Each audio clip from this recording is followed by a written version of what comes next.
देखिए फ्रेंड्स, अगर मार्केट में कोई चीज कहां से आ रही है और वो फाइनली कितने रुपए में बिकी, उसमें किसको कितना प्रॉफिट हुआ, इस चीज को अगर ढंग से समझना है तो वो आप इस चैप्टर 8 में एक शर्ट के माध्यम से पहुंचेंगे। तो ये जो चैप्टर 8 है ये आपकी पॉलिटी की किताब का है। बहुत ही अच्छे तरीके से एक शर्ट की शुरुआत, एक कॉटन की शर्ट, कैसे उस कॉटन की खेती की शुरुआत हुई, कैसे उस कॉटन को यान में बदला, फिर उस यान को क्लॉथ में बदला, फिर वो क्लॉथ आपकी शर्ट में बदली, फिर शर्ट वो फॉरेन गई और फॉरेन के मार्केट में कितने रुपए में बिकी, इस पूरे प्रोसेस में किसको कितना रुपया मिला, किसको कितना फायदा हुआ, ये पूरी चीजें हम लोग बहुत ध्यान से देखेंगे। तो शुरू करने से पहले फ्रेंड्स, आप इस वीडियो पे एक लाइक बटन जरूर दबा दें। लाइक बटन दबाने में आपका कुछ भी नहीं जाएगा। तो देखिए, शर्ट इन द मार्केट, और इस शर्ट पे देखिए यहाँ पे एक बाबा जी खड़े हैं, खूब सारे क्लॉथ देखिए यहाँ पे, इसके यान से क्लॉथ में से बदला जा रहा है। यहाँ पे एक लेडी है जो यान की फार्मिंग कर रही है, ये यान की खेती आपको, ये उसकी कॉटन की खेती आपको नजर आ रही है। तो ये पूरा आपको एक सेटअप दिख रहा है इस पूरे शर्ट में। तो सारी वो चेन कि कैसे कॉटन का प्रोडक्शन शुरू हुआ, कैसे वो कॉटन एक शर्ट में बदली और कैसे वो शर्ट फाइनली बिकी। अ शर्ट इन द मार्केट, शुरुआत कहां से होती है? अ cotton farmer in Kurnool. Kurnool एक जगह है आंध्र प्रदेश में, वहां पे स्वप्ना नाम की एक छोटी फार्मर है। वो अपने छोटे से लैंड पे कॉटन को उगाती है। ठीक है, अब कॉटन उगता कैसे देखिए फ्रेंड्स, ये कॉटन का जब उग के आता है, ये पहले तो पूरा कवर्ड होता है। जब ये एक लिमिट से ज्यादा भर जाता है तो उसके जो बॉल्स होते हैं फूट जाते हैं और उसके अंदर सफेद सफेद कॉटन दिखाई देने लगता है। उस कॉटन के अंदर उसका बीज भी होता है, सीड भी होता है। तो कॉटन की खेती कुछ इस तरीके से होती है। कॉटन के प्लांट को उगाने के लिए क्या क्लाइमेटिक कंडीशंस होती हैं, वो उसके लिए मैंने अलग से वीडियो बना रखी है। आप मेरी ज्योग्राफी की प्लेलिस्ट में जाके देखिए, पहले के एनसीईआरटीज में भी मैंने आपसे बात की। तो स्वप्ना अपने एक छोटे से लैंड पे कॉटन उगाती है, और जो उसके बॉल्स हैं कॉटन के, भाई वो राइप है। तो कुछ बर्स्ट हो चुके हैं, कुछ बर्स्ट मतलब एक बड़े से बॉल के अंदर कॉटन की वो जो कली होती है वो बंद होती। जब ये बर्स्ट हो जाता है तो कॉटन बाहर निकल आता है। लेकिन ऐसा होता है ना कि जो कॉटन की हार्वेस्टिंग है वो इमीडिएट नहीं होती फ्रेंड्स, इमीडिएट और इंस्टेंट नहीं होती है। किसी भी एक फील्ड में जहां पे कॉटन उग रहा है, वहां पे जैसे जैसे कॉटन बॉल्स बर्स्ट होने लगेंगी, वैसे वैसे जाके आप उन कॉटन को निकाल सकते हो। जो कॉटन बॉल बर्स्ट नहीं हुए, नॉर्मली उनको छूना नहीं चाहिए। जब तक वो बर्स्ट हो जाए तब आप उनको निकाल लो। इसलिए कहा जाता है कि जब कॉटन की क्रॉप के हार्वेस्टिंग का समय आता है ना, तब पानी नहीं बरसना चाहिए, क्योंकि उस समय पर अगर ज्यादा पानी बरस गया ना तो कॉटन की क्रॉप खराब हो जाती है। बहरहाल वो हमारा टॉपिक नहीं है। तो स्वप्ना भैया अपना ये जो बॉल्स है इसको पिकअप करने में लगी है। वो खुश है क्योंकि इन बॉल्स को बेच के फाइनली उसे कुछ पैसे मिलेंगे। तो इस balls which carry the cotton do not burst open all at once, उनको कई दिन लगते हैं हार्वेस्ट करने में। मतलब कि पहले अगर वहां पे 1000 बॉल्स लगे हैं तो पहले होगा कि एक दिन भाई 10-15 बॉल्स ही बर्स्ट होंगे, फिर उसके अगले दिन कुछ और 10-15 होंगे, अगले दिन 20 होंगे। इस तरीके से जब सारे बॉल्स बर्स्ट हो जाएंगे तो निकाल लिया जाएगा। एक बार जब पूरा कॉटन की क्रॉप को हार्वेस्ट कर लिया सपना में, तो फिर वो कुरनूल के कॉटन मार्केट में नहीं जाएगी। वो कुरनूल के कॉटन मार्केट में क्यों नहीं जाएंगे अपने कॉटन को बेचने, ये मैं अभी आपको बताऊंगा। तो अपना अपने हस्बैंड के साथ एक छोटा ट्रेडर है उसकी लोकेलिटी में, उसके पास जाएंगे अपने हार्वेस्ट को लेके। क्यों उसके पास जाएंगे? क्योंकि जब हार्वेस्ट सीजन शुरू हो रहा था तो स्वप्ना ने उसी ट्रेडर से, उसी मनी लेंडर से 2500 रुपए उधार लिए थे, बहुत हाई इंटरेस्ट रेट पे। आपको पता होगा फ्रेंड्स, इंडिया में भले ही बैंक ज्यादा हो गए हैं, भले ही कोऑपरेटिव बैंक ज्यादा आ गए हैं, भले ही रीजनल रूरल बैंक ज्यादा आ रहे हैं, लेकिन आज के डेट में भी गांव में, कस्बों में लोग भाई इंडिविजुअल लेंडर से, मनी लेंडर से उधार लेते हैं। और इन मनी लेंडर्स ने, आप समझिए, कि हमारे इकोनॉमिक सिस्टम को अंदर से तोड़ दिया था। जो छोटे छोटे ट्रेडर्स है ना, छोटे छोटे फार्मर्स, वो इनके उधार तले दब गए। अगर इन छोटे छोटे फार्मर्स को, इन छोटे छोटे ट्रेडर्स को आराम से बैंक से मिल जाता पैसा एक ऑप्टिमम अमाउंट ऑफ इंटरेस्ट में, तो वो ट्रेडर से जाके पैसा क्यों लेते? बट नहीं मिल पाता है तो वो ट्रेडर से जाके पैसा लेते हैं। तो स्वप्ना ने 2500 रुपए जाके ट्रेडर से लिए थे। क्यों लिए थे 2500 रुपए? क्योंकि भाई कॉटन की क्रॉप को उगाने के लिए बीज लगते हैं, फिर उगते टाइम फर्टिलाइजर्स, पेस्टिसाइड्स, इन सब चीजों की जरूरत पड़ती है। अब ये सीड, फर्टिलाइजर, पेस्टिसाइड सस्ते तो आते नहीं है और भाई पैसों में आते हैं, तो भाई पैसे चाहिए। पैसे चाहिए थे तो 2500 रुपए उधार लिए, और 2500 रुपए ने उधार लिए तो उस लोकल ट्रेडर ने एक कंडीशन पे उधार दिया। उस लोकल ट्रेडर ने कहा कि भाई इन 2500 रुपए पे मैं ब्याज तो लूंगा ही लूंगा, इंटरेस्ट तो लूंगा ही लूंगा, इस इंटरेस्ट के साथ मैं एक वादा लूंगा आप लोगों से कि जब ये कॉटन की क्रॉप आपकी उग जाएगी तो ये कॉटन आप मुझे आके बेचोगे। अब स्वप्ना के पास कोई ऑप्शन तो था नहीं भाई, उसके वो पैसों की जरूरत थी, उसने पैसे ले लिया और स्वप्ना ने बोला ठीक है भाई, जब हमारा कॉटन उग जाएगा हम आपको आके बेच देंगे। ठीक है। अब जब स्वप्ना उस कॉटन को लेके उस ट्रेडर की दुकान पे पहुंची तो भाई उस कॉटन को उस ट्रेडर ने अपने दो आदमियों को पहुंचाया। उस दो आदमियों ने उस कॉटन को नापा तोला। 1500 रुपए प्रति क्विंटल के हिसाब से उस कॉटन की कीमत आई 6000 रुपए, यानी कि 4 कुंटल कॉटन उगा आप कह लीजिए स्वप्ना के यहाँ। हर कुंटल के भाई 1500 रुपए के हिसाब से 6000 देने बनते थे स्वप्ना को, लेकिन चूंकि स्वप्ना ने पहले 2500 रुपए का लोन ले रखा था, उस पे 500 रुपए का ब्याज मारा और 3000 रुपए आपका स्वप्ना को उसने 3000 रुपए उसके काट लिए और बाकी सिर्फ 3000 रुपए उसे दिए। आप समझिए कितना हाई रेट ऑफ इंटरेस्ट यहां पे लगा। क्या कॉटन को क्रॉप को उगाने में पूरा 1 साल लगेगा? नहीं, मान लीजिए 6 महीने लगे कॉटन की क्रॉप को उगाने के। तो अब देखिए 2500 रुपए का उसने 3000 ले लिया, यानी उसने 500 रुपए का इंटरेस्ट लिया। आप ईयरली इंटरेस्ट कैलकुलेट करोगे तो 500 डिवाइडेड बाई 1000 इंटू 100 कितना हो गया? 20%। और अगर उसने 6 महीने में 500 का इंटरेस्ट ले लिया, यानी कि 40% पे स्वप्ना ने पैसा उठाया था उस ट्रेडर से, तो वो ट्रेडर कितना फायदा कमा रहा है और स्वप्ना को कितना नुकसान हो रहा है। स्वप्ना पहली बात तो ब्याज पे पैसे उठा रही है, 40% ब्याज पे पैसे उठा रही है, और उसके बाद वो अपना कॉटन सस्ता भी बेच रही है। तो स्वप्ना ने बोला केवल 3000 रुपए दे रहे हैं आप मेरे को। तो ट्रेडर ने बोला कि देखो भाई कॉटन मार्केट में सस्ता बिक रहा है, बहुत सारा कॉटन है मार्केट में। तो स्वप्ना ने बोला मैंने इतने 4 महीनों तक पागलों की तरह काम किया, इस कॉटन को उगाया है, मुझे लगा था कि मुझे कुछ ज्यादा पैसा मिल जाएगा इसमें। स्वप्ना ने ऐसा उस ट्रेडर से बोला। तो ट्रेडर ने बोला कि अम्मा मैं आपको सही दाम दे रहा हूं, अगर आपको मुझ पर भरोसा नहीं है तो आप कुरनूल जाके चेक कर लीजिए। अब यहां पे जब उसने बोला कुरनूल जाके चेक कर लीजिए, और स्वप्ना जानती है कि अगर वो कुरनूल मार्केट जाएगी तो उसको आराम से 1800 रुपए प्रति कुंटल मिल जाएंगे।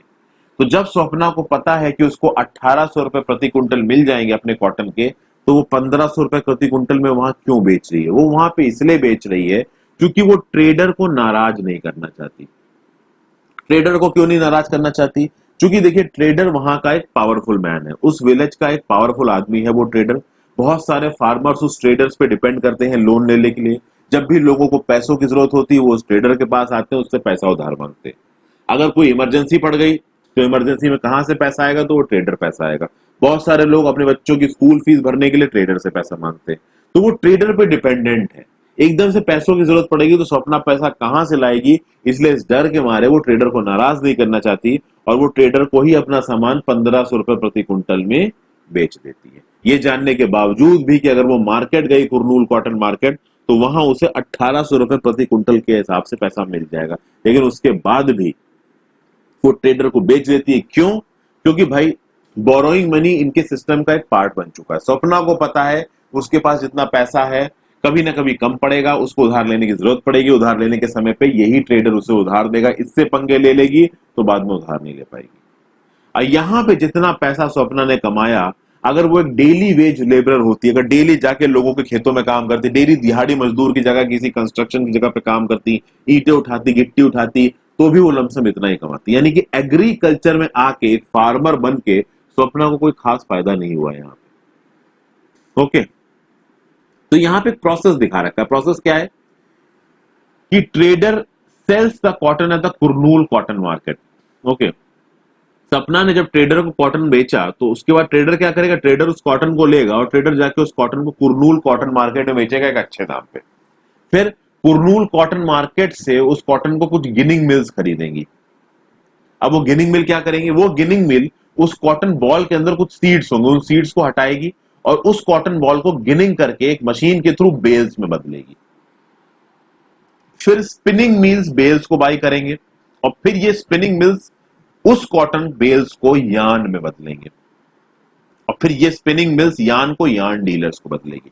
तो देखिए सबसे पहले जैसे कि गेहूं में थ्रेशिंग का प्रोसेस हो रहा था ना, थ्रेशिंग, वैसे कॉटन के केस में गिनिंग का प्रोसेस हो रहा है। तो सबसे पहले भाई हार्वेस्टिंग के बाद हुआ गिनिंग का प्रोसेस, गिनिंग के बाद हुआ स्पिनिंग का प्रोसेस, और स्पिनिंग के बाद आपने उसको यार्न में बदला। देखिए, spinning mill spins the cotton into yarn. तो पहले हुई गिनिंग, फिर हुई स्पिनिंग। अब इस यार्न से क्लॉथ बनेगा और उस क्लॉथ से गारमेंट बनेगा और फिर गारमेंट या तो यहां डोमेस्टिक मार्केट में बनेगा या एक्सपोर्ट होगा, उसको हम देखते हैं। तो पहली चीज हुई गिनिंग, आपने कॉटन के सीड्स को अलग किया और कॉटन को बना के बेल्स में बदला, फिर उन बेल्स को स्पिन करके आपने यार्न में बदला। स्पिनिंग के प्रोसेस को मैंने पहले आपको समझाया पहले की एनसीईआरटीज में, अगर आपने ध्यान से मेरी एनसीईआरटीज देखी होंगी तो आपको मालूम होगा।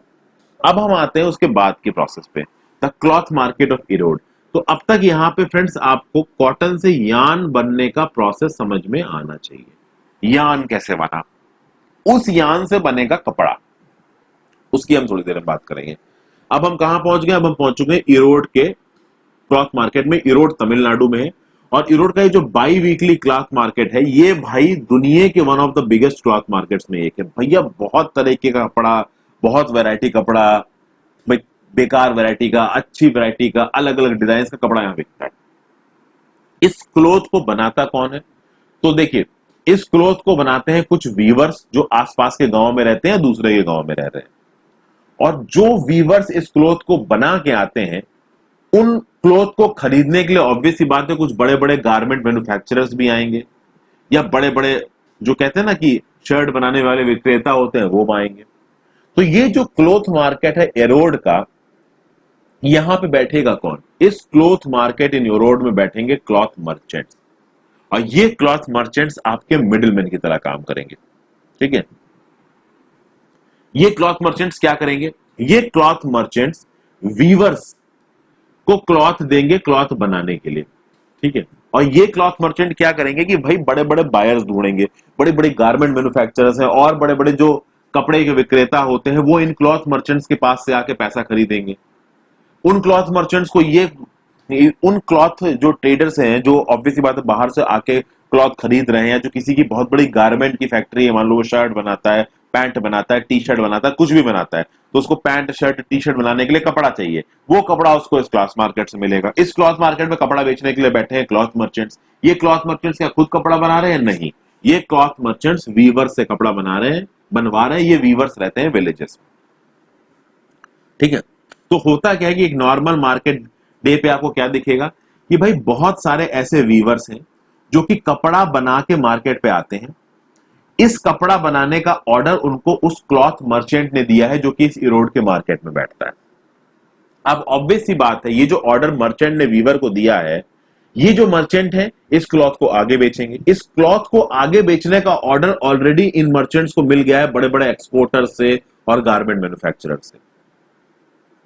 ये क्लॉथ मर्चेंट पता है क्या करते हैं, ये क्लॉथ मर्चेंट किसी मिल से यार्न खरीद के लाएंगे, फिर ये क्लॉथ मर्चेंट इस यार्न को वीवर्स को देंगे और वीवर्स को बोलेंगे कि भैया हमको इतना मीटर कपड़ा चाहिए और इतने समय में तुम लाके हमको इतना मीटर कपड़ा दो, हम तुमको इसके लिए इतना पैसा देंगे। और वीवर्स को ऑर्डर देने से पहले ये क्लॉथ मर्चेंट किसी तीसरे गारमेंट मैन्युफैक्चरर से या ट्रेडर से पहले ही ऑर्डर ले लेंगे। ये जो यहाँ पे क्लॉथ मर्चेंट है वो बिचौलिए की तरह काम कर रहे हैं, और अक्सर अगर बिचौलिए बहुत पैसा कमाते हैं, ये जो दलाल होते हैं ना बहुत पैसा कमाते हैं, क्योंकि ये बीच में मार्जिन खाते हैं। ठीक है, ये यान खरीदेंगे, यान को वीवर्स को देके कपड़ा सिलवाएंगे और इस कपड़े का ऑर्डर इनको ऑलरेडी किसी गारमेंट मैन्युफैक्चरर या ट्रेडर से मिल चुका होगा। वो गारमेंट मैन्युफैक्चरर या ट्रेडर इस क्लॉथ मर्चेंट को बताएगा कि भाई हमको इतनी क्वांटिटी में कपड़ा चाहिए, इसका कपड़ा चाहिए और इस डिजाइन का कपड़ा चाहिए। तो इन वीवर्स को वो यान देख के ये क्लॉथ मर्चेंट बताएंगे भाई तुमको ऐसा ऐसा कपड़ा बना के लाना है और तुमको मैं इतने पैसे दूंगा। अब यहां पे पूरा एक एग्जांपल है, इससे हम इस पूरे प्रोसेस को समझेंगे। यहां पे देखिए आपको पूरा एक सेटअप समझ में आ रहा है। ये गांव में एक दुकान है, देखिए this is basically a merchant shop in the बाजार। ये वाली बाजार में मर्चेंट की शॉप है। Over the years these traders have developed extensive contacts with garment friends around the country from whom they get order. These traders purchase the yarn from others. यानी कि ये जो इन शॉपों में जो लोग मर्चेंट बैठते हैं, जो क्लॉथ मर्चेंट बैठते हैं, जो क्लॉथ बेचने वाले जो ट्रेडर्स बैठते हैं, बिजनेसमैन जो दलाल बैठते हैं, उन्होंने भाई बहुत सारी बड़ी बड़ी गारमेंट मैन्युफैक्चरर से अपने लिंक्स बना रखे हैं। वो गारमेंट मैन्युफैक्चरर्स इन क्लॉथ मर्चेंट्स को देते हैं ऑर्डर कि भाई हमको इतना कपड़ा चाहिए। ये दूसरे पिक्चर में आपको क्या दिख रहा है? दूसरे पिक्चर में आपको दिख रहा है कि भाई वो वीवर्स जो कि गांव में रहते हैं, जो यार्न इन मर्चेंटों ने खरीदा था ना, ये मर्चेंट यार्न खरीदते हैं, तो वो यार्न खरीद के वो मर्चेंट इन वीवर्स को देंगे। ये वीवर्स इस यार्न को लेके अपने घर जाएंगे। उनके घर में लूम्स रखी हुई हैं। लूम्स कुछ ऐसी मशीन्स होती है जो यार्न को क्लॉथ में कन्वर्ट करती हैं। तो इनके घरों में लूम्स रखी हुई हैं और उस लूम में, उस यार्न से ये कपड़ा बनाते हैं। तो the photograph shows a power loom in one such home. ये एक पावर लूम है जो कि इलेक्ट्रिसिटी से चलती है। इस पावर लूम से यार्न को आप कपड़े में बदलते हो। ये जो फैमिलीज होती है ना वीवर्स की, ये पूरी की पूरी वीवर की फैमिली, हस्बैंड, वाइफ, माताजी, बच्चे, सब इस पावर लूम के थ्रू कपड़ा वीव करने में लगे रहते हैं। बहुत लंबे लंबे घंटों तक इनको काम करना पड़ता है। ठीक है, ज्यादातर वीवर्स के यहाँ एक मशीन, दो मशीन या ज्यादा मशीनें आपको दिख जाएंगी और लगातार ये लोग यार्न को क्लॉथ में बनाते रहते हैं। अलग अलग तरीके के कपड़े, साड़ी का कपड़ा, टॉवल का कपड़ा, शर्ट का, ड्रेस मटेरियल, बेडशीट, इन सब के कपड़े यहाँ पे बनते हैं। लेकिन फाइनल प्रोडक्ट ये थोड़ी ना बनाएंगे, ये तो बस कपड़ा बना रहे हैं। आपने कभी देखा है दोस्तों कि आप, जैसे कि आज के डेट में तो भाई देखो रेडीमेड कपड़ों का हो गया जमाना, सब कुछ रेडीमेड हो गया। आप मॉल में जाइए भैया, कपड़ा रेडीमेड आपको मिलता है।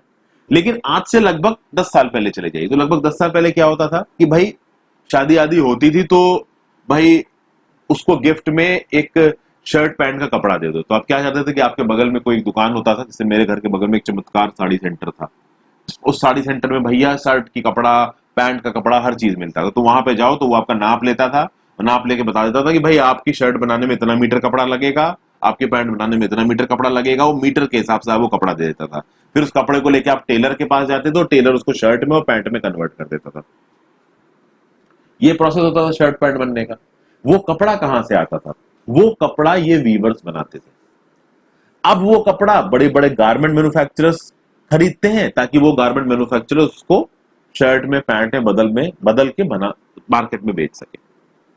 ठीक है, तीसरी फोटो में आपको क्या दिख रहा है? यहाँ पे देखिए, ये जो थर्ड फोटो है, तीसरी फोटो में दिख रहा है कि भैया इन्होंने अपना काम वाम कंप्लीट कर लिया है। काम वाम कंप्लीट करने के बाद ये कपड़े की चीजों को बांध बूंद के उन मर्चेंट को देने के लिए लेके जा रहे हैं। तो they then bring the finish cloth to the traders. Here they can be seen getting ready to go to the merchant in the town. The trader keeps an account of the yarn given and pays them money for the weaving into its cloth. पूरा हिसाब set होता है। तो यहाँ पे देखिए, putting out system में weavers producing cloth at home. यानी कि मर्चेंट यहाँ पे क्या कर रहा है, वो जो इरोड मार्केट में मर्चेंट बैठा है वो क्या कर रहा है कि भाई वो काम को बांट रहा है अलग अलग वीवर्स में। आपको क्या लगता है कि इस मर्चेंट केवल एक वीवर को जानता होगा या एक गारमेंट वाले को जानता होगा? ये मर्चेंट्स बिचौलिए होते हैं, दलाल होते हैं। इनकी बहुत सारे गारमेंट मैन्युफैक्चरर से पहचान होती है और उनकी बहुत सारे वीवर्स से पहचान होती है और अलग अलग रिक्वायरमेंट्स के हिसाब से अलग अलग लोगों को। अच्छा, वीवर्स में भी बहुत सारे टाइप है। कुछ वीवर्स केवल साड़ी का कपड़ा बनाते हैं, कुछ वीवर्स केवल बेडशीट का कपड़ा बनाते हैं, कुछ वीवर्स कोई स्पेसिफिक तरीके का कपड़ा बनाएंगे।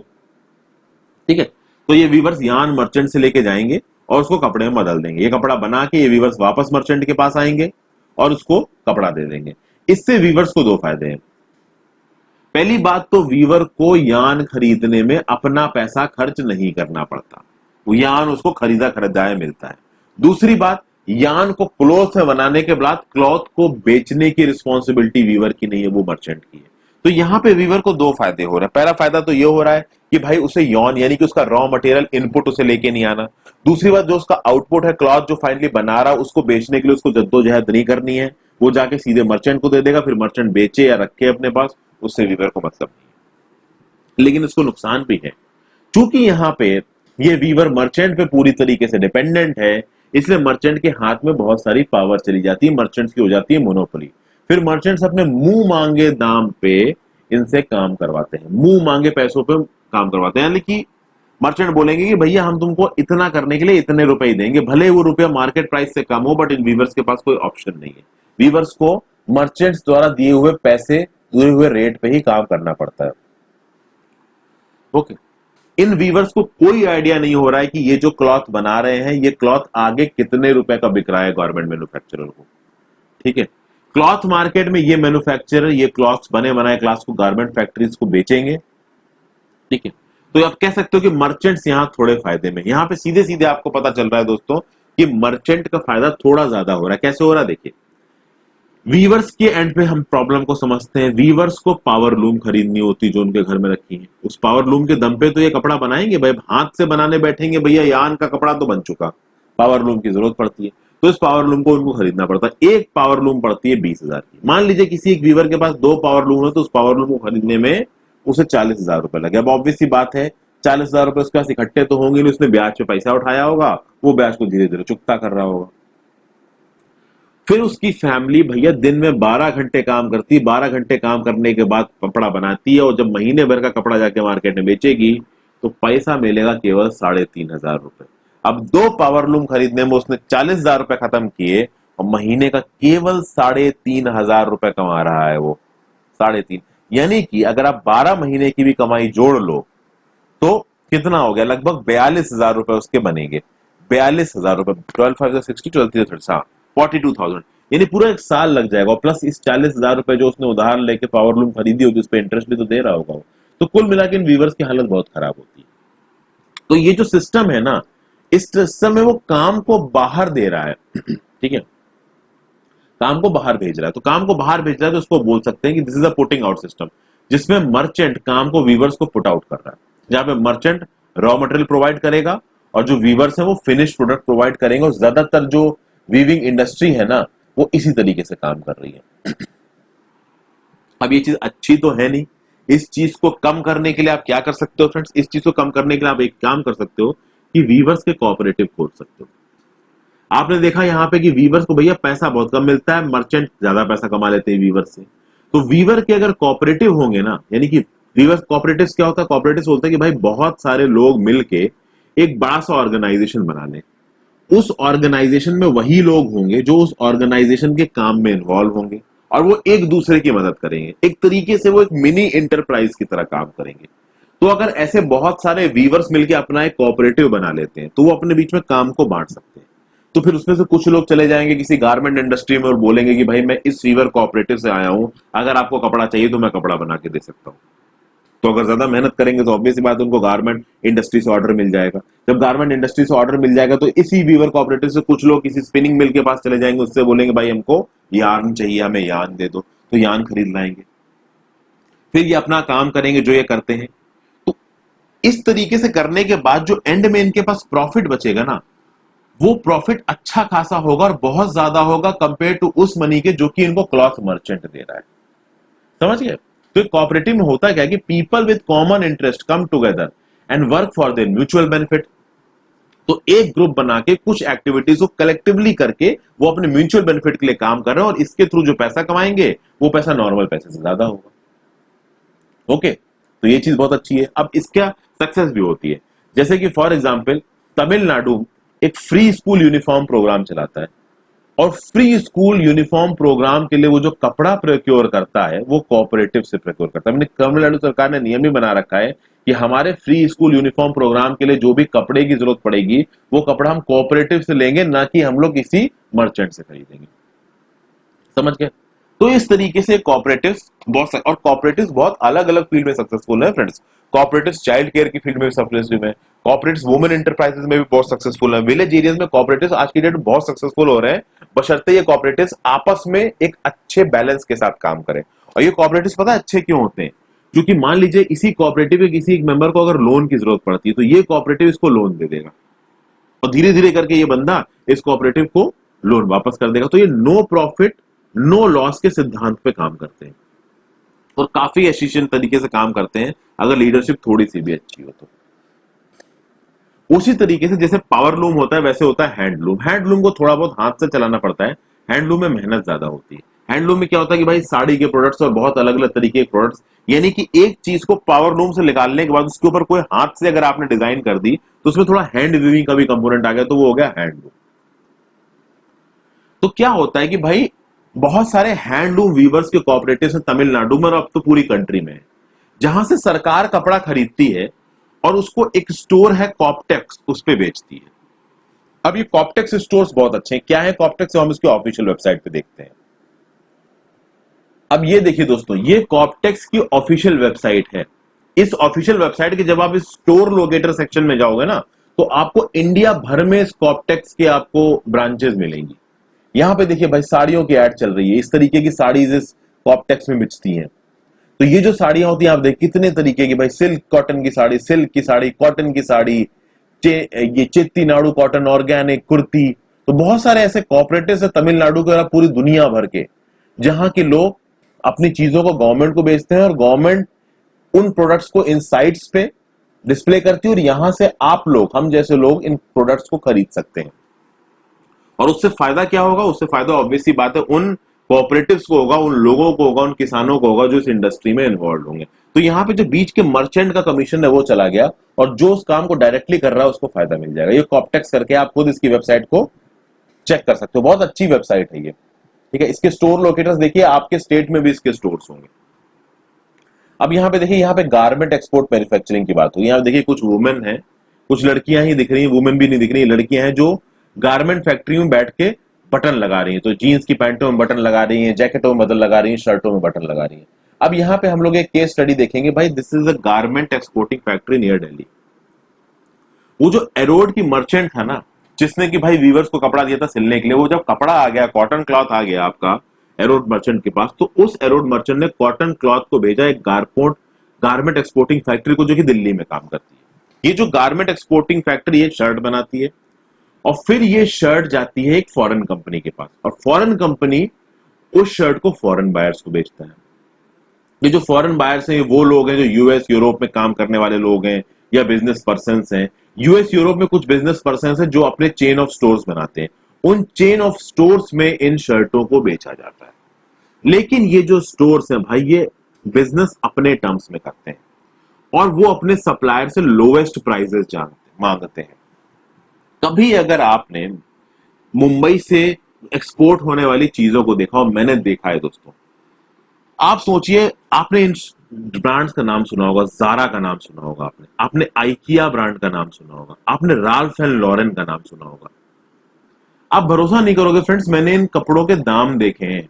ये जारा की शर्टें इंडिया से 300 रुपए में एक्सपोर्ट होती हैं, 320 रुपए, 300 रुपए, 250 रुपए। आइकिया की शर्टें 350 रुपए। राल्फ एंड लॉरेन सबसे महंगा ब्रांड है, इसकी शर्टें मैंने, आप कह सकते हैं, 1000 रुपए में एक्सपोर्ट होते देखी है।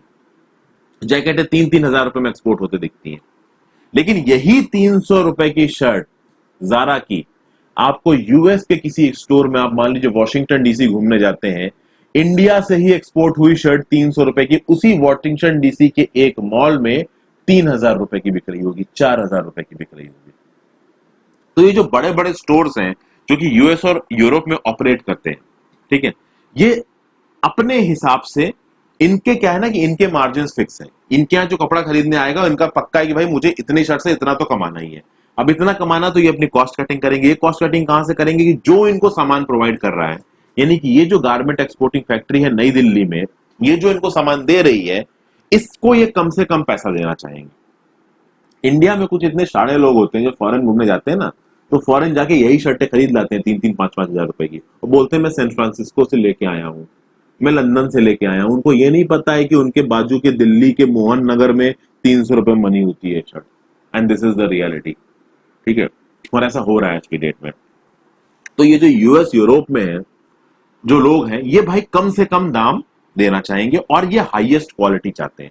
तो जब ये ऑर्डर प्लेस करते हैं, जब अपना परचेज ऑर्डर भेजते हैं, उसमें बता देते हैं कि भाई क्वालिटी और प्रोडक्शन में ये स्टैंडर्ड्स होने चाहिए, अगर कोई डिफेक्ट हुआ या डिले हुआ तो हम ऑर्डर को रद्द कर देंगे।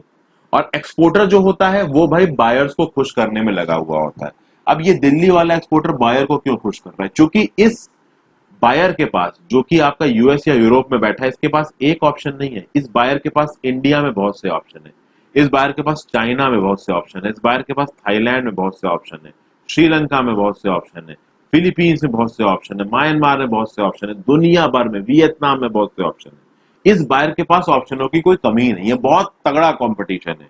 उस चक्कर में भैया इनके कम दाम में भी बहुत से लोग देने को तैयार हो जाते हैं। उनमें से एक ये गारमेंट एक्सपोर्टिंग फैक्ट्री है जो कि दिल्ली में। तो अब ये गारमेंट एक्सपोर्ट फैक्ट्री को कम दाम में चीज आगे प्रोवाइड करनी है। तो भाई जो गारमेंट एक्सपोर्टिंग फैक्ट्री है, ये अपने एंड पे कॉस्ट को कट करने की कोशिश करेगा। तो अब ये अपने एंड पे कॉस्ट को कैसे कट करेगा? जो इनके यहाँ पे लोग काम कर रहे हैं, वर्कर्स काम कर रहे हैं, उनको कम पैसा देगा। अच्छा, अब आप सोचो, ये जो यूएस यूरोप में जो कपड़ा बनाने वाली फैक्ट्री है, इंडिया शर्टें क्यों मंगा रही है, अपने यहाँ क्यों नहीं बना रही है? क्योंकि अगर अपने यहाँ बनाएंगे तो उनको अपने यहाँ के लोगों को तनख्वाह देनी पड़ेगी जो कि बहुत ज्यादा होती है, इसलिए काम को आउटसोर्स कर देती है। इंडिया में क्या है कि लोग भाई बहुत कम कम तनख्वाहों में काम करते हैं, कॉस्ट कटिंग हो जाती है, इसलिए चीज सस्ती बन जाती है। और यहाँ पे जो गारमेंट मैन्युफैक्चर एक्सपोर्टिंग फर्म थी दिल्ली वाली, इसको भी अपना प्रॉफिट बनाना है, तो इसको अपना प्रॉफिट बनाना है तो वो अपने वर्कर्स की सैलरी काट लेगा अपने प्रॉफिट को मैक्सिमाइज करने के लिए। समझ गए? अब इसकी पूरी कॉस्ट कैलकुलेशन करेंगे तो चीजें आपको थोड़ी और समझ में आएंगी। मान लीजिए वो जो इम्पेक्स गारमेंट फैक्ट्री थी दिल्ली वाली, उसमें 70 वर्कर्स काम करते हैं और ज्यादातर उसमें वुमेन है, ज्यादातर टेम्परेरी बेसिस पे इन्वॉल्व है। टेम्परेरी बेसिस पे क्यों? क्योंकि मान लीजिए अगर ऑर्डर कम हुए तो उनको तुरंत वो कंपनी निकाल सकती है बिना किसी एक्सप्लेनेशन दिए। टेम्परेरी बेसिस, कॉन्ट्रेक्चुअल बेसिस यही होता है, एक होता है परमानेंट एम्प्लॉय, एक होता है temporary contractual employee. Temporary contractual employee को कभी भी बिना किसी इंटीमेशन के निकाला जा सकता है, इसलिए ये जो फैक्ट्रीज होती हैं वो परमानेंट एम्प्लॉय ज्यादा हायर करती नहीं, इसलिए बहुत सारे इंडस्ट्रियल एक्ट स्टेट गवर्नमेंट्स और सेंट्रल गवर्नमेंट लेके आती हैं ताकि ऐसे लोगों को ज्यादा से ज्यादा परमानेंट एम्प्लॉयमेंट दिख सके। क्योंकि ऑब्वियसली बात है, इनको पैसे तो वैसे ही कम मिल रहे हैं, तो कम से कम परमानेंट एम्प्लॉयमेंट दे दो, बट वो चलिए अलग बात है। अब देखिए, वर्कर्स की वेजेस फिक्स्ड होती है उनके स्किल्स के हिसाब से। सबसे ज्यादा पैसा कैसे मिलेगा? ऑब्वियसली बात है, सबसे ज्यादा पैसा टेलर को मिलेगा, क्योंकि फाइनल प्रोडक्ट वो टेलर बना रहा है, तो टेलर को भी कितना पैसा मिलेगा? लगभग 3,000 रुपए प्रति महीना। जो वुमेन्स इन्वॉल्व होती है ना काम करने के लिए, अब वो वुमेन किस तरीके काम करेंगी? धागा काटना, शर्टों में पैंटों में बटन लगाना, उसकी प्रेस करना, प्रेस करके उसको पन्नी के अंदर बांध के उसको पैक करना, इस तरीके के कामों में वुमेन को लगाया जाता है। बहुत कम पैसे दिए जाते हैं। देखिए, टेलर को 3,000 रुपए प्रति महीना आप दे रहे हो, कितना होता है 3,000 रुपए प्रति महीना? आयरन करने जो प्रेस कर रहा है उसको 1.5 रुपए प्रति पीस दे रहे हो, जो थ्रेड काट के बटन लगा रहा है उसको 1,500 रुपया दे रहे हो आप महीने का। कितना कम पैसा है? 1,500 रुपया कोई रुपया होता है? अब ये पैसा ये गारमेंट एक्सपोर्टिंग फर्म कम क्यों दे रही है? क्योंकि ऑब्वियसली बात है वो अपनी कॉस्ट को कम करना चाहती है, जितना ज्यादा वो अपनी कॉस्ट को कम करेगी उतना ज्यादा उसका प्रॉफिट होगा। क्योंकि ओवरऑल वो फॉरेन एक्सपोर्टर से ज्यादा पैसा नहीं मांग सकता, क्योंकि फॉरेन एक्सपोर्टर उसको कम पैसा दे रहा है। अब जब ये शर्ट यूनाइटेड स्टेट्स पहुंचेगी तब क्या होगा? देखिए, यूनाइटेड स्टेट्स में जब आप मॉल में जाओगे तो $26, $30, $40, $25 ये सब बड़े नॉर्मल रेट है वहां के लोगों के लिए, क्योंकि वहां के लोगों की जो कमाई है ऑब्वियसली हमसे ज्यादा है। तो मान लीजिए वो शर्ट यूनाइटेड स्टेट्स के सैन फ्रांसिस्को के किसी एक मॉल में $26 की बिक रही है, यानी 1,800 रुपए की। अब यहां पे देखिए, इस यूनाइटेड स्टेट के बायर ने दिल्ली वाली फैक्ट्री से शर्ट खरीदी 300 रुपए की। 300 रुपए की शर्ट खरीदने के बाद उसकी एडवर्टाइजमेंट में पर शर्ट मान लीजिए उसका खर्चा आया 400 रुपए का, उसकी स्टोरेज में उसका खर्चा आया 200 रुपए का, तो टोटल खर्चा कितना होगा? खरीदने के 300 रुपए, एडवर्टाइजिंग में ज्यादा पैसा हो रहा है 400 एक शर्ट के, तो 400 300 700, स्टोरेज के 200, 900 रुपए उसका टोटल खर्चा आया। उसने बेची कितने की? 1,800 रुपए की। तो एक शर्ट पे उसका प्रॉफिट कितना हुआ यूनाइटेड स्टेट्स के एक्सपोर्टर का? भैया 900 रुपए का प्रॉफिट हुआ। और ये एडवर्टाइजिंग कॉस्ट पर शर्ट क्यों ज्यादा हो रही है? Storage short cost per shirt क्यों ज्यादा हो रही है? देखिए फ्रेंड्स, ये जो कपड़े जाते हैं ये बड़े बड़े मॉलों में बिकते हैं, बड़े बड़े ब्रांड्स के नाम पे बिकते हैं। तो अब जब ज़ारा जैसी ब्रांड होती है ना, वो अपने ब्रांड का बहुत प्रमोशन होती है, तो टीवी पे ऐड आते हैं, न्यूज़पेपर में ऐड आते हैं, बड़े बड़े हाईवेज पे इनके बोर्ड लगते हैं, तो बहुत पैसा खत्म होता है। तो इसीलिए पर शर्ट यहाँ पे 400 रुपए एडवर्टाइजिंग कॉस्ट दिखा रखी है, प्लस स्टोरेज। ये मॉलों में जाके इनका सामान बिकेगा तो मॉलों में भाई खर्चा देना पड़ेगा, किराया देना पड़ेगा उस जगह का, इसलिए स्टोरेज कॉस्ट भी, लॉजिस्टिक कॉस्ट भी इनकी बढ़ जाती है। तो शर्ट ओरिजिनली में 300 रुपए में आई है, लेकिन एडवर्टाइजिंग और स्टोरेज कॉस्ट मिला के हो गई 900 रुपए की, लेकिन तब भी वो 1,800 रुपए की बिक रही है, तो प्रॉफिट कितने का हो गया? 900 रुपए का प्रॉफिट हो गया। तो आप समझिए कि एक शर्ट पे जो यूनाइटेड स्टेट्स में पर्सन बैठा है उसको 900 रुपए का प्रॉफिट मिल रहा है, वहीं पे वो जो गारमेंट इंडिया से एक्सपोर्ट कर रहा था वो 300 रुपए प्रति शर्ट में किया, उसने 300 रुपए प्रति शर्ट में बेचा, तो क्या उसको कीमत क्या पड़ी? उसको क्लॉथ और दूसरे रॉ मटेरियल्स की कीमत पड़ी कितनी? 100 रुपए। अगर वर्कर्स की वेजेस मान लो तो वो पड़ी 25 रुपए प्रति शर्ट पे, और ऑफिस को चलाने की कीमत आई 25 रुपए, तो 150 रुपए उसकी कीमत आई शर्ट को बनाने में, उसने 300 में बेचा, उसका पर शर्ट का प्रॉफिट कितना हुआ? 150। अब भले ही फॉरेन वाले बायर का पर शर्ट का प्रॉफिट आ रहा है 900 रुपए, दिल्ली वाले बायर का पर शर्ट का प्रॉफिट आ रहा है 150 रुपए, तो आप देख सकते हैं कि दिल्ली वाले एक्सपोर्टर से 6 गुना ज्यादा प्रॉफिट आ रहा है उस पर्सन को जो यूनाइटेड स्टेट्स में उन शर्टों को बेच रहा है। तो who are the gainers in this market? हम यहां पता करने की कोशिश कर रहे हैं कि इस चेन पे अलग अलग लेवल पे जो अलग अलग लोग हैं उनमें किसको कितना प्रॉफिट हो रहा है। शुरुआत से देखिए तो आपको दिखेगा, ये जो चेन ऑफ मार्केट है ना, कॉटन जो प्रोड्यूस कर रही थी सपना, वो फाइनली जाके यूएस के एक सुपर मार्केट में बिका। हर लेवल पे बाइंग और सेलिंग हुई, और इस बाइंग और सेलिंग में किसी ने ज्यादा कमाया, किसी ने कम कमाया। अब यूएस की उस कंपनी को देखोगे जो 900 रुपए प्रति शर्ट पे कमा रही, वो तो भैया बहुत ज्यादा कमा रहे हैं। उसके कंपैरिजन में अगर आप इस एक्सपोर्टर को देखोगे जो प्रति शर्ट 150 रुपए कमा रहा है, तो उसके कंपैरिजन में तो कम कमा रहा है, लेकिन फिर भी वो बहुत ज्यादा कमा रहा है। किसके कंपैरिजन में ज्यादा कमा रहा है? ये पर्सन एक्सपोर्टर है जो दिल्ली वाला, ये उन क्लॉथ मर्चेंट के कंपैरिजन में ज्यादा कमा रहा है जिनसे इन्होंने कपड़ा खरीदा है।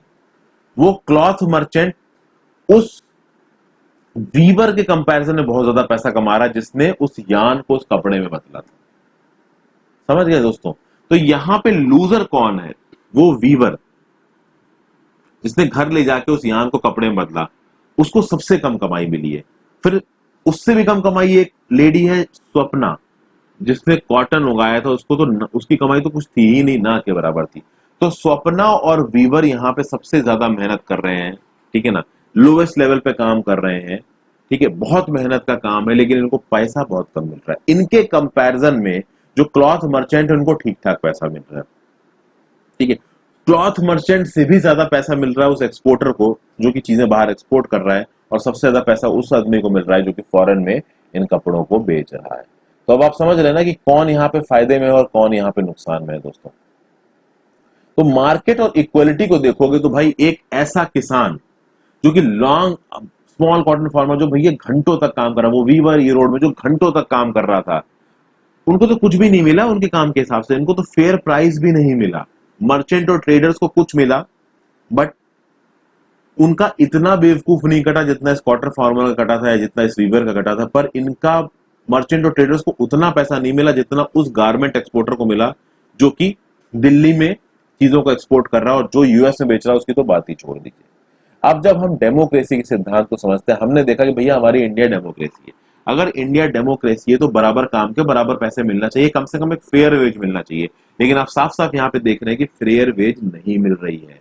वो जो स्वप्ना है उसके साथ जो हो रहा है वो सही नहीं है। वो जो कांता थी जो कि जैन साहब के यहाँ एज अ मेड काम करती थी, उसके साथ जो हो रहा था वो समय सही नहीं था। तो भले ही डेमोक्रेसी है, लेकिन ये जो मार्केट है वो कैपिटलिस्ट प्रिंसिपल्स पे काम करता है। यहाँ पे वही लोग कमा रहे हैं जो बल्क बेसिस पे ऑपरेट कर रहे हैं, जो कि इंडस्ट्रियलिस्ट है।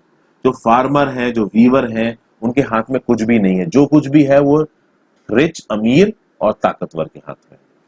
ये देखिए कुछ मॉल का नजारा दिख रहा है आपको, जिस तरीके में मॉल में कपड़े डिस्प्ले पे लगे रहते हैं उस तरीके की चीजें, ठीक है। तो ये जो बड़े बड़े रिच लोग हैं, इनके पास खूब सारा पैसा होता है, बड़ी बड़ी दुकानें होती है, फैक्ट्रीज, लार्ज लैंड होल्डिंग्स होती हैं, और जो कमजोर पुअर लोग होते हैं ना, वो इन्हीं रिच और पावरफुल लोगों पे डिपेंड करते हैं। और ये रिच और पावरफुल बहुत ज्यादा स्ट्रांग है। मैंने एक केस से आपको बताया कि कंपटीशन बहुत ज्यादा है मार्केट में। वो यूएस वाले को ऑर्डर्स अलग अलग कंट्रीज में दे सकता है, वो तो अलग अलग कंट्रीज के अलग अलग एक्सपोर्टर्स के बीच में एक फाइट है कि भैया ऑर्डर हमको मिल जाए। वहीं पे वो जो गारमेंट एक्सपोर्टर है वो क्लॉथ को अलग अलग ट्रेडर से खरीद सकता है। तो हर ट्रेडर भाई कंपीट करता है कि इस गारमेंट मैन्युफैक्चरर का, एक्सपोर्टर का ऑर्डर हमें मिल जाए।